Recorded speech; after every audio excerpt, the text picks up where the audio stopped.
Shanti, Shanti, Shanti. Om Pas, Pas, Pas. Om Namah Shivaya. Espero se encuentren muy bien. Y estamos continuando con la preparación para el Krishna Jayanti, el nacimiento del Señor Krishna, que este año cae el 16 de agosto. Así que vamos a continuar con la historia de su nacimiento. Estamos relatando el Srimad Bhagavatam, que es esta escritura sagrada, muy poderosa, que su sola escucha, Shravanam, escuchar la escritura, especialmente el Srimad Bhagavatam, trae conexión con la divinidad, trae limpieza de la mente, trae alegría al corazón de aquel devoto que está ansioso, ¿verdad?, de escuchar, deseoso de escuchar estas historias y de llenar su mente, de la divinidad, de la divinidad, ¿no? Entonces es tradicional siempre escuchar una y otra vez, estas historias, especialmente cuando llegan los momentos del advenimiento de la divinidad. Uno tiene que volver a escuchar, ¿m? Y en cada momento va a captar diferentes aspectos que antes la mente no captaba, porque siempre estamos en un estado de evolución y de cambio, ¿m? Y la escritura es lo que no cambia, ¿eh? La verdad es lo que no cambia, que está revelada en la escritura. ¿M? Entonces, vamos a recordar en el momento que quedamos, estamos estudiando el momento en el cual eh, la futura madre de Krishna se iba a casar. Esta escena está titulada en la versión que estamos siguiendo, que es la versión de Hastinapura del Srimad Bhagavatam, que es un resumen de todo el Srimad Bhagavatam, que es una escritura muy grande, y ellos han editado una versión muy buena. Está titulada como Una voz desde el cielo, y la escena era que Devaki, que era la futura madre de Krishna, se iba a casar con Vasudeva. Vasudeva era un príncipe de la raza del bien, del bien, del grupo de los buenos. Siempre en las escrituras, especialmente en esta parte, se relata esta batalla entre el bien y el mal, entre los devas y los asuras. Los devas son los seres de la luz, los asuras son los seres de la oscuridad. Y en la familia de Devaki, que era un ser divino, eh, había un ser muy maligno, que era primo hermano, que se llamaba Kamsa, que representaba el mal, la expresión más malévola del mal. Era primo hermano y era un gran asura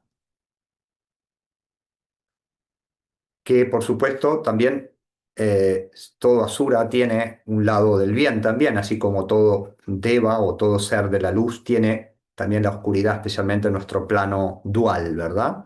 Que todos tenemos un poco de luz y un poco de oscuridad.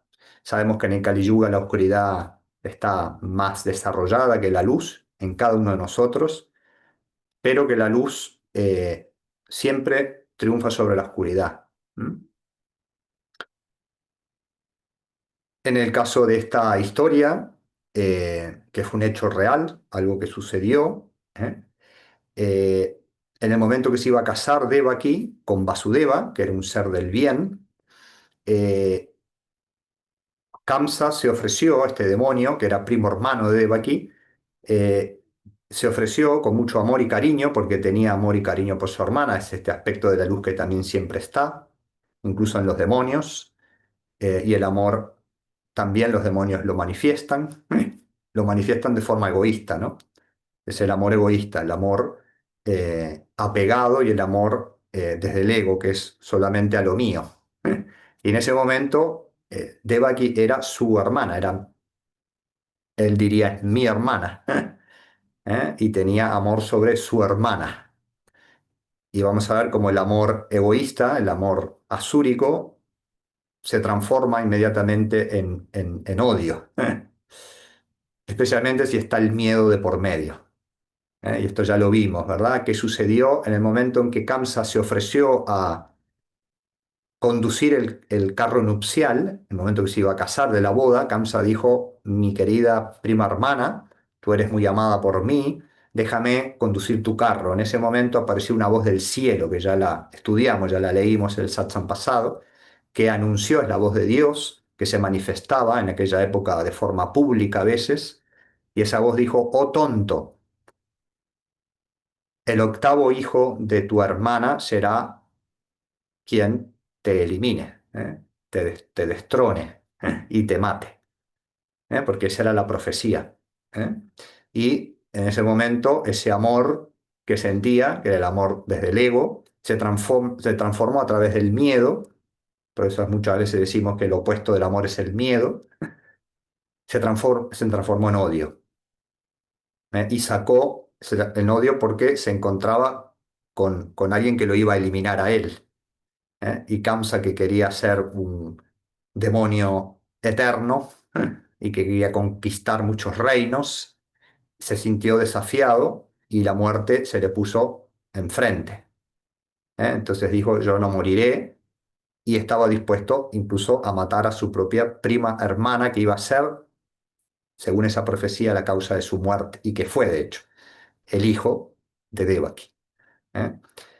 ¿Y qué sucedió? Ahí Vasudeva se encontró ante un dilema, que ahora vamos a trabajar un poquito más adelante.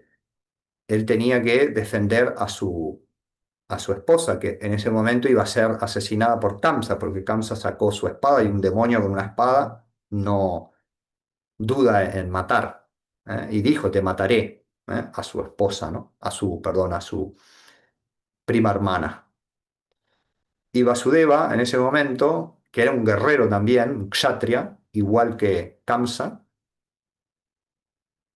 reaccionó como un ser de la luz, y no respondió ante la violencia con miedo y con violencia, sino con sabiduría. Vasudeva sacó la espada de la sabiduría. Fue su primera estrategia, ¿no? Y empezó a hablarle con sabiduría a Kamsa. Vamos a repasar, empezamos un poquito a esbozar ese discurso que está lleno de filosofía, y vamos a repasar algunos conceptos que son importantes para nosotros,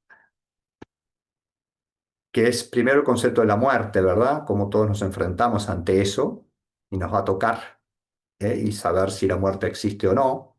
Ahora lo va a decir Vasudeva. ¿Y cómo la debemos enfrentar? Con sabiduría, ¿m? Sin miedo, con sabiduría, porque de hecho no existe, solamente es un traspaso y un paso a otra existencia que va a depender de nuestras acciones, en qué se va a transformar esa existencia, nuestras acciones en la tierra. Todo esto lo va a traer este discurso de Vasudeva, ante ese momento tan desafiante. Entonces, ¿qué le había dicho Vasudeva? Esto ya lo trabajamos, una parte, vamos a continuarla, ¿no? Vasudeva corrió hacia él y, tomando su mano, ¿eh? la de Kamsa, que estaba con una espada para matar a su hermana, nuevamente, en vez de optar por la violencia, Vasudeva optó por la pacificación, ¿no? Trató de pacificarlo a través del discurso y de la sabiduría. ¿Eh? Y le dijo Kamsa: tú eres un príncipe de mente noble, aunque era un demonio. Trató de adoptar y tocar esa parte divina que también tenía, ¿no? Dicen que Shivananda tomaba esa técnica muchas veces, ¿no? Cuando se le acercaba a un discípulo que era súper indisciplinado, que llegaba siempre tarde al satsang, que decía: tú eres un gran devoto, que te encanta levantarte temprano, y que eres muy servicial y muy disciplinado. Era un demonio ese discípulo y no iba nunca, pero le tocaba ese potencial que tenía divino, ¿no? También. Siempre veía esa luz, incluso en la oscuridad, y siempre terminaba ganando la luz. Entonces Vasudeva le decía lo mismo a este demonio que estaba por matar a su hermana, ¿no? Le dice: tú eres un príncipe de mente noble. Era también un kshatriya, era un hijo de un rey, y él también Era tan demonio Kamsa que incluso destronó a su propio padre y lo puso en la cárcel para quedarse con el reino. Ese era Kamsa, ¿verdad? Pero su padre venía también de una dinastía noble, ¿verdad? Sin embargo, su hijo era el demonio. Eres un hombre sabio, le dice, porque también aquellos demonios de aquella época tenían cierta sabiduría y estudiaban, también estudiaban las escrituras, tenían gurús. Eres un hombre sabio, por lo tanto, deberías saber que la muerte nace en el mismo instante que nace un pequeño. Nosotros vemos en el nacimiento vida, pero y en la muerte vemos muerte. Pero en realidad, cuando un niño nace, ¿qué sucedió? Murió un ser que estaba en el plano astral, esperando encarnar, que estaba viviendo en el periodo entre vidas, se dice, ¿no? Entonces, cuando decimos, se dice en espiritualidad que la muerte es nacimiento y que el nacimiento es muerte, en algún punto, ¿verdad? Porque quien nace murió a un estado en el cual se encontraba antes de nacer, y el que muere nace a otro estado, y lo único que muere es el cuerpo. Por eso le dice que cuando un niño nace, nosotros nos ponemos muy contentos, pero en realidad ese niño ni bien nació, ese cuerpo está empezando a morir. ¿eh? No la persona, sino el tiempo que está destinado a esa persona ya empieza a correr para vivir en este mundo, ¿verdad? Y tenemos que tener siempre presente el tiempo y el momento de la muerte, que es una transición, que es muerte de lo físico, ¿verdad? Pero en yoga y espiritualidad se dice que la vida es una preparación para ese momento que le llamamos dejar el cuerpo. Y así lo dicen las escrituras, ¿no? Es el momento más importante. El Bhagavad Gita dice en el capítulo 8, se los voy a leer textual, ¿verdad? Dice, y cualquiera que al dejar el cuerpo, ahora vamos a ver ese concepto del deja y del dejín, que lo va a traer Vasudeva, cualquiera que al dejar el cuerpo siga recordándome solo a mí, esto lo dice Krishna, aquí está por nacer Krishna, esto ya lo dice cuando estaba en su momento de enseñanza, ya cuando era mayor, ¿verdad? Le dice, cualquiera que al dejar el cuerpo siga recordándome solo a mí, en el momento de la muerte, llegará a mi ser. No hay duda acerca de ello. Y en el siguiente verso, este es el capítulo 8 del Bhagavad Gita, el verso 5 y en adelante, ¿no? El 6 dice, y quien quiera que deja el cuerpo, que deje el cuerpo pensando en algún otro ser o otra cosa, o hijo de Kunti va ese ser por haber pensado en él constantemente. O sea que el momento de dejar el cuerpo es el más importante de nuestra existencia y el pensamiento, que es el vehículo en el cual nos vamos, que está en el cuerpo astral y que son los vehículos en los cuales nos vamos, van a ser los que nos van a condicionar nuestra existencia futura. Y depende del tipo de pensamiento que tengamos, si va a ser una existencia gozosa o dolorosa. ¿Mm? Lo crea nuestra mente y nuestro pensamiento. Por eso tenemos que trabajar ahora para generar los mejores pensamientos y siempre las mejores acciones divinas, buenas, acciones sin dañar a otros, sin perjudicar a otros. Tenemos que cultivar ese pensamiento constante, recto, el recto proceder, basado en el recto pensamiento, ¿verdad?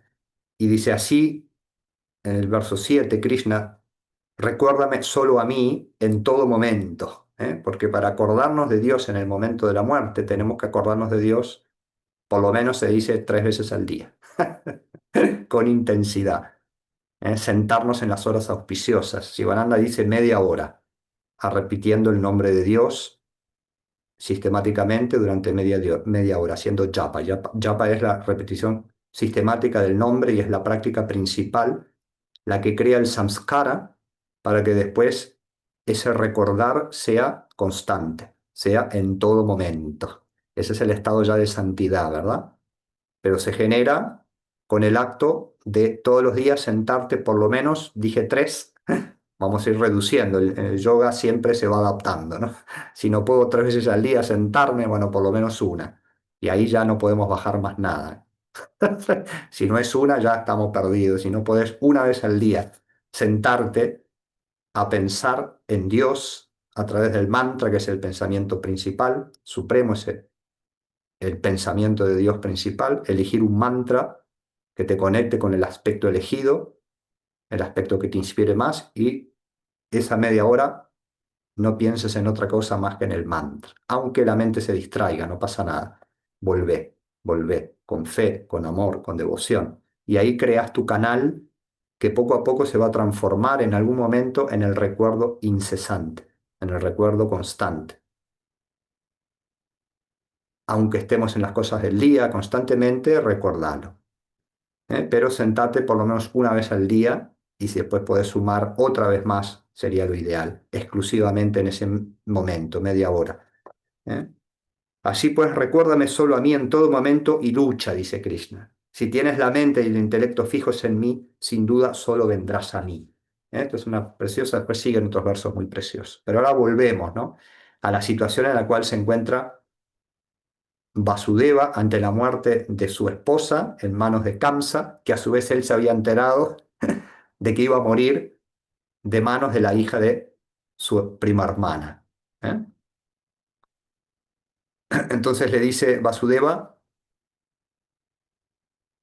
cuando un hombre, como te dice, nace, es algo que es absolutamente seguro. Ese hombre algún día va a morir. En el momento que se nace, lo que está seguro es que el cuerpo va a haber que dejarlo. Y eso es lo que llamamos muerte, la del cuerpo físico. ¿Verdad? Y dice Vasudeva, ello puede suceder en cualquier momento. Por eso no tenemos que estar distraídos, ¿no? Y tenemos que llevar ese recuerdo y actuar como si fuéramos a dejar el cuerpo mañana, sin distracciones, invirtiendo a su vez el tiempo, ¿eh? Para que ese salir de este cuerpo sea lo más auspicioso posible y con el recuerdo de lo divino. Ello puede suceder en cualquier momento. Puede morir hoy o puede morir dentro de 100 años a partir de ahora. El momento de dejar el cuerpo, solo Dios lo sabe y cada uno le va a tocar un tiempo distinto de acuerdo a su prarabdha karma, ¿no? Las acciones del pasado van a determinar cuánto tiempo nos toca en esta encarnación. A veces nos toca 100 años, a veces nos toca 2 meses, a veces nos toca 15 años. Eso es el tiempo de Dios. Y no debemos afligirnos, ¿no? Como dice Krishna en Bhagavad Gita también. Así empieza la enseñanza en el capítulo 2. Los sabios no se entristecen ni por los vivos ni por los muertos, ¿verdad? ¿Por qué? Porque la vida continúa y el tiempo que tenemos que vivir en cada encarnación es una ley kármica, ¿no? Así le toque a un pequeñito irse enseguida. Esa es un alma que ya tiene toda una historia que le tocó vivir esos pocos minutos o horas o meses en la tierra. Y eso fue para traer alguna enseñanza, para una situación kármica, quizás ya se estaba liberando del karma de la tierra y solo le tocaba ese momento, era un pequeño karma remanente que le quedaba. ¿m? O haya pasado eso para traer alguna enseñanza a sus padres, fortaleza, sabiduría, y todo tiene un sentido aunque no lo veamos. ¿eh? Así que el momento y cuánto le toca a cada uno está escrito y es inevitable, eso es lo que quiere decir Vasudeva, ¿no? Y es la ley divina. ¿eh? Ello puede suceder en cualquier momento, dice. Puede morir hoy o puede morir dentro de 100 años a partir de ahora. El Atman en él, el ser en él, la divinidad en él, que es otra preciosa cita del Bhagavad Gita. Estoy mencionando tanto el Bhagavad Gita porque vamos a empezar ahora un curso. Y ahora ya paso el reclame, ¿no? Eh, el miércoles 13 empezamos un curso de 14 clases donde vamos a estudiar todo el Bhagavad Gita en forma sintética, la esencia del Bhagavad Gita. Es una especial ocasión, especialmente en vísperas de Krishna Jayanti. Es la escritura más poderosa de la humanidad, donde toda la enseñanza y todo lo que necesitamos para un buen vivir y un buen actuar y un buen partir está dado allí. Así que no pierdan la oportunidad. En esa parte también dice Krishna en un momento, él dice yo encarno, yo tomo, ¿verdad? Nazco con cada ser, con cada individuo, ¿verdad? Todos somos una partícula de Dios, ¿verdad? Aunque lo olvidemos, ¿no? Y de alguna manera sí, el Atman no nace ni muere, pero hay un potencial en nosotros, algo que es lo que lleva a que nosotros como alma individuales tomemos un cuerpo, cumplamos una misión y después lo dejemos. Y en todo ese proceso estamos acompañados por la divinidad, ¿verdad? Entonces dice Krishna, perdón, dice Vasudeva, ¿no? El Atman en él lo lleva a otro cuerpo y lo libera de este. Ese es el proceso de la transmigración, ¿verdad? Así como un hombre que camina por una avenida poniendo un pie después de otro, del mismo modo un hombre toma un cuerpo, un hombre, una mujer, es el género humano, ¿no? Toma un cuerpo después de otro en una interminable cadena de nacimientos y muertes. Esto es lo que llamamos la teoría de la reencarnación, porque en una sola vida no se puede alcanzar la perfección. ¿Eh? Y tenemos la oportunidad de ir reparando los actos del pasado para tener las oportunidades de ir evolucionando de una manera justa. ¿Eh? No todo se determina en una vida sola y en una vida sola te vas a un cielo eterno o a un infierno eterno. Eso no sería justo, ¿no? Entonces la divinidad nos va dando oportunidades para ir reparando karmas del pasado, situaciones del pasado o errores del pasado, y a través de acciones del presente ir transformando y juntando los méritos, el puña, los méritos para ir ascendiendo, evolucionando y en un momento liberarnos ya de esta cadena del samsara, ¿verdad? Y ya no tener que volver a nacer y a morir. Pero en el ciclo ese, en ese proceso, las escrituras dicen necesitamos tomar 1.840.000 matrices para poder después liberarnos e ir aprendiendo. Y vamos evolucionando de reinos, ¿verdad? Hemos sido mineral, luego vegetal, luego animal, hasta llegar al reino humano, que es el que permite ascender ya al reino divino y por más allá, ya unirnos en el todo y ya no tener que volver a nacer, transformarnos ya en el absoluto o ir para atrás de vuelta. Todo depende de nuestras acciones. Entonces dice,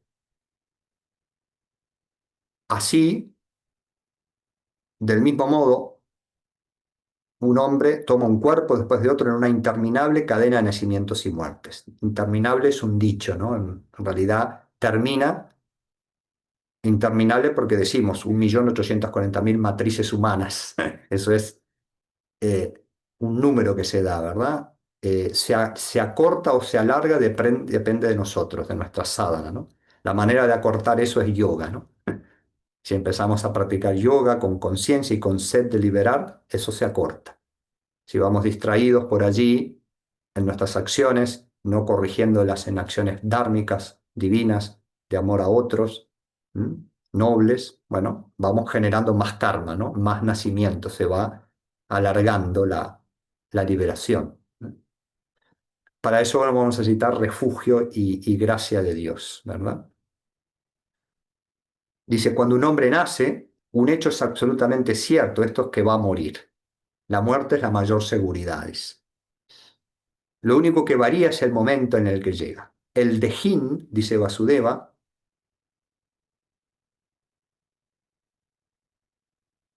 el Atman que habita el cuerpo es inmortal.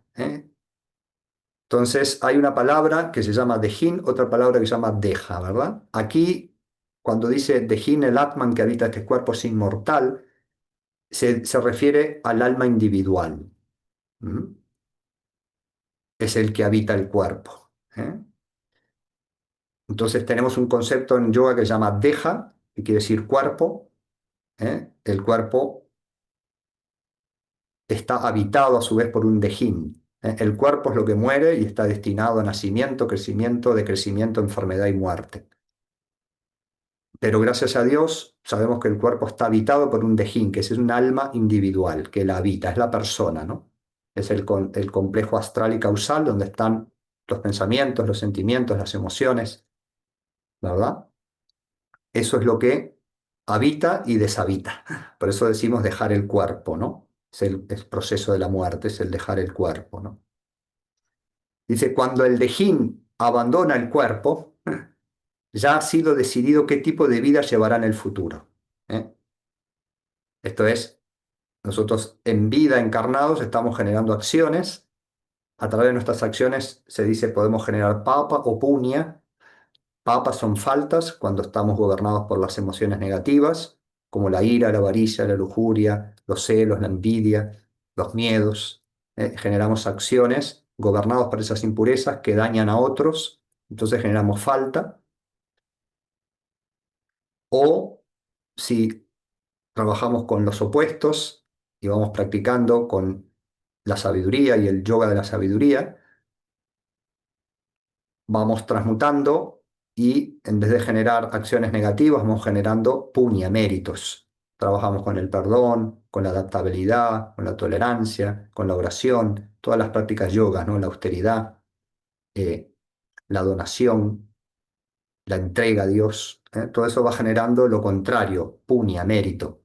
Y de acuerdo a nuestros papas o puñas, es que se decide, se define la ley divina, la divinidad, Ishvara, define en qué van a fructificar nuestras acciones, ¿verdad?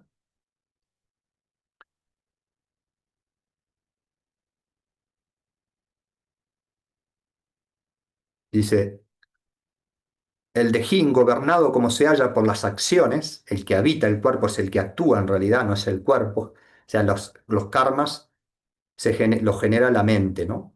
Los pensamientos, el tipo de intención que tenemos, no la acción en sí misma, ¿no? Entonces dice, el Dejín gobernado como se halla por las acciones que haya realizado durante su vida, seguramente en el próximo nacimiento asumirá una forma, un cuerpo y un nombre que será acorde con las acciones y los frutos que esas acciones produjeron. Cuando el Lejín abandona el cuerpo, ya se ha decidido qué tipo de vida llevará en el futuro. Por eso muchas veces tenemos ese déjà vu, ¿no? Tanto en vida física, no sé si les ha pasado, momentos que suceden cosas en su vida y ustedes sienten esto, yo ya lo viví. ¿Por qué lo viviste? Porque el periodo entre vidas se te muestra. ¿Mm? Se dice, hay un momento que se llama la junta kármica, en el periodo entre vidas, en las cuales se te muestra cuáles son las situaciones que vas a vivir en la vida siguiente. Es como que se te muestra el libreto, ¿no? De lo que vos vas a tener que representar y vivir para purificar, purgar las acciones del pasado, recoger el karma, ¿no? Entonces vamos a vivir momentos felices que son debido a acciones que hicimos el bien e hicimos felices a otros, o momentos de dolor que han sido seleccionados para que purguemos los sufrimientos que hemos causado con nuestras acciones. Entonces, por eso muchas veces eso lo vivimos, ¿no? El momento entre vidas se nos es mostrado y nosotros de alguna manera firmamos ese contrato, que no decidimos nosotros porque no tenemos esa decisión. Sí, nosotros decidimos las acciones que vamos a realizar, ahí está el libre albedrío. Ahí está donde tenemos que aplicar la sabiduría si queremos evitar miserias futuras. Tenemos que actuar en amor, en conciencia, en perdón, ¿eh? En el presente.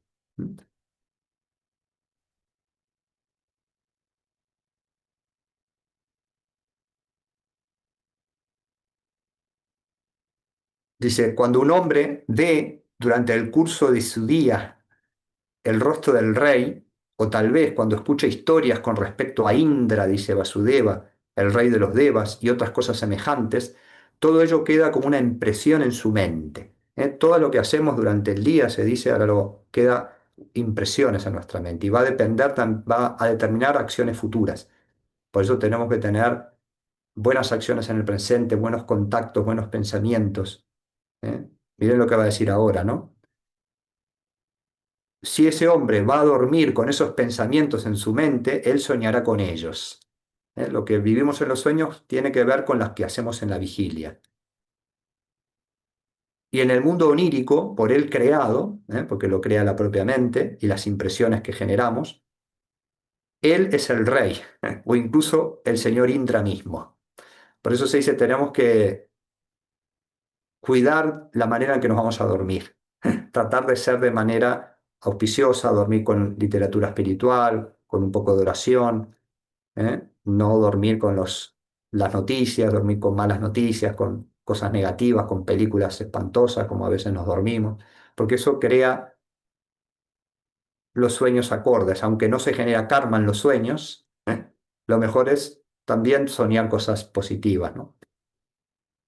Pero ahora lo va a aplicar a la vigilia, ¿no? Nos trae el sueño, pero va a aplicar que es donde se juega el karma, ¿no? En la vigilia se juega el karma, ¿no?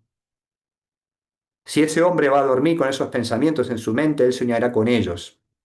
Y en el mundo onírico por él creado, él es el rey o incluso el señor Indra.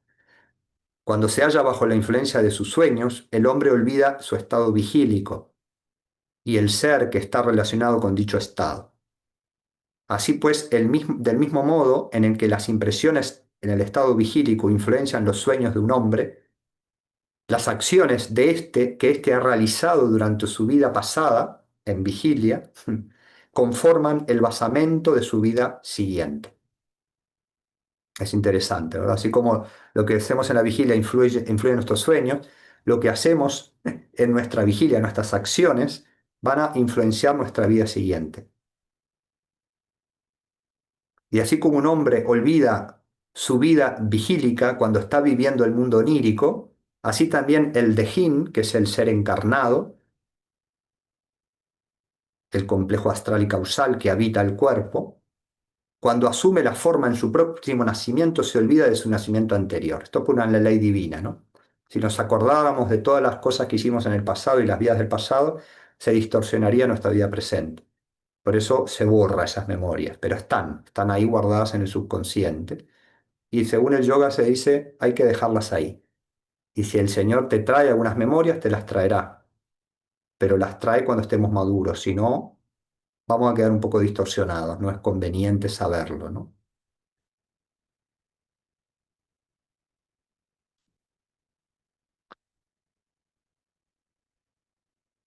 Cuando asume la forma de su próximo nacimiento, se olvida de su nacimiento anterior, se pierde a sí mismo en la ilusión de creer que Él es lo que es en este instante. Quiere decir, somos la sumatoria de muchas vidas pasadas. Y a su vez, creemos que todo es esta vida únicamente. No entendemos que existen vidas más adelante, ¿no? Y que va a depender de nuestra acción presente. Por eso tenemos que mejorar nuestras acciones presentes, porque de esto va a depender nuestro futuro, ¿no? Cree que él es un santo o un pecador o un rey o un mendigo, olvidándose que esta condición ha sido preordenada por las propias acciones en su vida anterior. Cuando una luz absolutamente quieta se refleja sobre el agua, cuya superficie se haya movida por el paso de la brisa, esa luz parece temblar y hallarse inquieta, pero en realidad es la superficie reflejante la que tiembla y no la luz. Asimismo, el Atman, el ser, condicionado como se halla por el cuerpo y la mente y el intelecto, no se da cuenta de que es algo totalmente diferente de todo ello. Somos luz en esencia, pero por la mente quedamos identificados con las olas, con los movimientos, con las emociones. Y ahí nos transformamos en un Jivatman. Jivatman significa alma individual y en una Hamkara, un ego identificado con estas olas de la mente, de las emociones. A causa de la ignorancia de esta verdad acerca de sí mismo, el Atman condicionado, que se llama Jivatman, que es el que encarna, es engañado por muchos deseos, alegrías y penas, que son la herencia del mundo de los hombres. Así el pensamiento de que un Atman puede herir o matar a otro Atman es un pensamiento completamente erróneo. Estas ideas se desarrollan en el Bhagavad Gita en detalle, ¿no? Si estando bajo la ilusión de creer que alguien puede herirnos, matamos a esa persona, entonces estaremos cometiendo un acto equivocado. Está diciendo a Kamsa, si tú matas a tu hermana, quizás evites la muerte en esta vida, pero es un pecado, una falta, que es la peor de todas, que te va a arruinar la existencia futura. Por ese miedo que tenés de morir, vas a generar un daño que te va a arruinar las vidas futuras. Dice, tú eres un príncipe, eres un vástago de una noble raza de reyes y extremadamente afectuoso con tu hermana. Te está recordando ese aspecto divino. ¿Eh? ¿Cómo es posible que todo el amor que sientes por ella se haya desvanecido tan rápidamente? ¿Cómo puedes encontrar en tu corazón fuerzas como para matar a tu propia hermana, que ha sido casada por ti mismo, él estaba llevándola al casamiento, ¿no? Es tu amada hermana, en realidad es prima hermana, ¿no? Pero en aquella época los primos hermanos eran más hermanos que ahora, ¿no? Porque vivían casi todos juntos, en las mismas familias, en las mismas casas, palacios, ¿no? Dice, ahora sus ojos se hallan desmesuradamente abiertos por el terror y todo su cuerpo se estremece de miedo. Fíjense, la prima hermana se encontraba a punto de la muerte por su propio primo, ¿no? Aleja tu espada, Kamsa, le dice Vasudeva. No es propio de ti que te comportes de esa manera. Pero Kamsa no quería escucharlo. Se dice que la mente asúrica, la mente infectada por las emociones bajas, no escucha la verdad. Aunque Vasudeva intentó, hizo ese esfuerzo, ¿no? Kamsa estaba inclinado a matar a Devaki, quien era una fuente de peligro para él. Vasudeva se dio cuenta que sus palabras carecían de fuerza, aunque para nosotros están llenas de fuerza porque estamos atentos a escuchar la verdad, ¿no?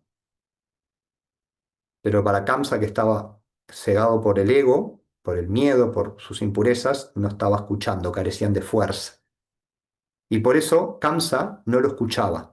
Entonces Vasudeva pensó que debía hacer algo rápidamente, si quería salvar a su esposa. Y cambió de estrategia, ¿verdad? Así se dijo, un hombre sabio debe usar su ingenio, en yoga se llama yukti, su inteligencia, y tratar de desviar su muerte si ella es inminente. Si después de algunos intentos la muerte no puede ser evitada, entonces el hombre no debe tener ningún tipo de remordimiento ni pesar.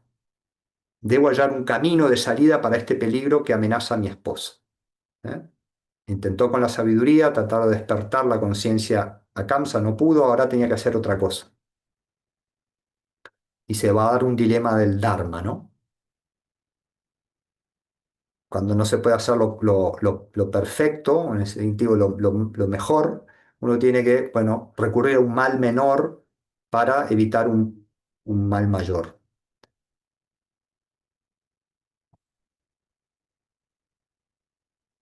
Hablaré con Kamsa y le diré que le voy a entregar a él los hijos de mi esposa, porque la profecía decía que el octavo hijo de su prima hermana iba a ser la causa de la muerte, de su muerte, de Kamsa, ¿no? Entonces, ¿qué dijo Vasudeva? Bueno, este hombre va a matar a mi esposa porque la profecía dice que el octavo hijo lo va a matar, entonces lo único que me queda es prometerle que le voy a entregar a mis hijos, a mis futuros hijos,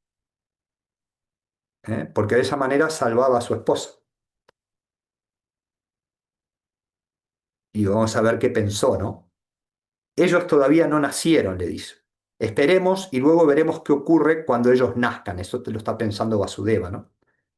Porque a su vez tenía fe en la gracia de Dios. Decía, quizás en todo ese interín Kamsa cambia de idea o esa profecía se cumple de inmediato y el primer hijo en vez del octavo puede matar directamente a Kamsa.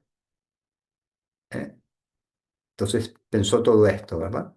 Por lo menos ella seguirá viva.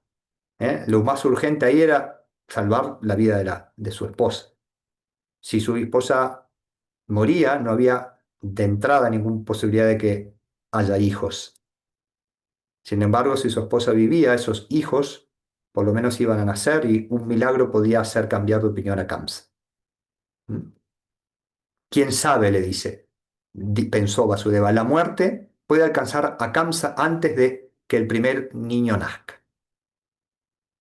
Aún así, Kamsa Aún, perdón, si Kamsa sigue vivo, cuando mis niños nazcan, tal vez muera a manos de uno de mis hijos. Los cielos lo han profetizado y sus palabras nunca son falsas. Cuando un fuego avanza en la selva, uno o dos árboles pueden permanecer sin ser tocados por las llamas. Entonces pienso, capaz que alguno de mis hijos se salva. Esto puede parecer pura casualidad, pero en realidad es el destino. ¿Mm? Así pues, o sea, el Prarabdha Karma, ¿no? Que ya está destinado. Así pues, si Devaki está destinada a vivir, vivirá aún pese al destino que le aceche ahora. No existe nada equivocado en tratar de pacificar a Kamsa con la promesa de que le entregaré a mis hijos a medida que vayan naciendo. Con un rostro imperturbable, pese a su terrible dolor, Vasudeva dijo: Kamsa, esa voz en el cielo no dijo que Devaki te mataría. El peligro se halla en sus hijos. Yo te prometo que te los entregaré tan pronto como vayan naciendo. Perdona la vida de mi joven esposa. Es tu hermana. Kamsa pensó por un momento y sintió que la sugerencia de Vasudeva era correcta. Entonces bajó su espada y dijo que así sea. Vamos a quedar aquí en ese momento y en el próximo domingo vamos a continuar esta historia y ver cómo se fue dando ese proceso. Unos segunditos de silencio. Vamos a llevar la mente al interior nuevamente. Visualizar la forma de Dios que nos inspire, nuestra deidad elegida, Ishtadevata, ponerte a sus pies en su refugio. Si no tienes, puedes visualizar al propio Krishna, que estamos trabajando en estos días previos a su advenimiento, o puedes visualizar luz. Y allí, en tu corazón, contempla la divinidad en el silencio. Esa divinidad que reside dentro y que se manifiesta cuando se la invoca y cuando se silencia la mente cotidiana.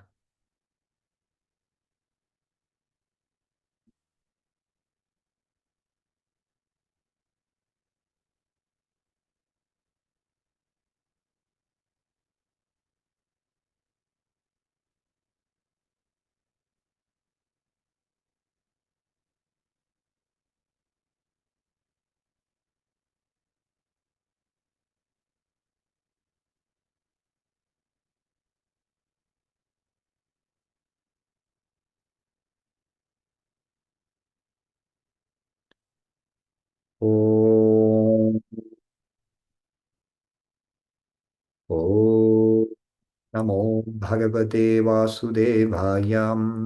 Om Namo Bhagavate Vasudevaya. Om Namo Bhagavate Vasudevaya. Om Namo Bhagavate Vasudevaya. Om Namo Bhagavate Vasudevaya. Om Namo Bhagavate Vasudevaya. Om Namo Bhagavate Vasudevaya. Om Namo Bhagavate Vasudevaya. Asatoma Sadgamaya. Tamasoma Jyotirghamaya. Mrityorma Amritangamaya. Om Purnamada Purnamidam Purnat Purnamudachyate Purnasya Purnamadhaya Purnameva Vashishyate. Om Shanti Shanti Shanti. Om Paz Paz Paz. Agradecemos a todos los maestros. Om Bolo Satguru Shivananda Maharaj Ki Jai. Nos vemos el próximo domingo, continuando con la historia del nacimiento del Señor Krishna. Que tengan una hermosa semana, que tengan sus momentos para recordar y pensar en la divinidad. Om Namah Shivaya.